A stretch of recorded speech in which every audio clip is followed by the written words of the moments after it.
කඩල කන්න මෙච්චර රස මැජික් එකක් තියෙද්දි ඔයාලා තාම කඩල කන්නේ පරණ විදියටද? ඉතින් මං අද කියලා දෙනවා ඔයාලට බිත්තරේ මැජික් එක. දැන් මම මේකට කඩල අරන් තියනවා. ඒ වගේම ලුණු බෑයක් කපාගෙන, ඒ වගේම සුදු ලුණු බිකි 3ක්, කරපිංචා ඉත්තක් සහ බිත්තර ගෙඩියක්.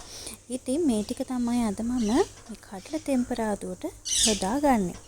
ඉතින් මම මේක තෙල් තාච්චියක් ලිපේ තියලා මම ඒකට තෙල් ටිකක් දාගන්නවා.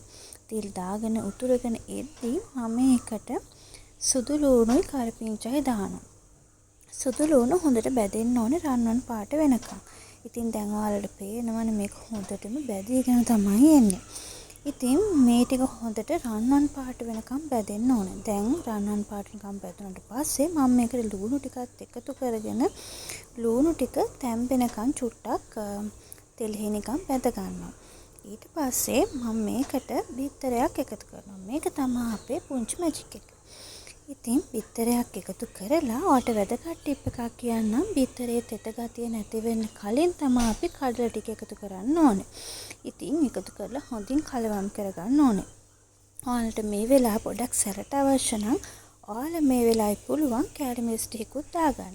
දැන් ටන්ටටන් දැන් අපි ලුණු ටිකක් දාලා හොඳින් කලවම් කරගන්නවා. දැන් අපේ එක හදලා ඉවරයි.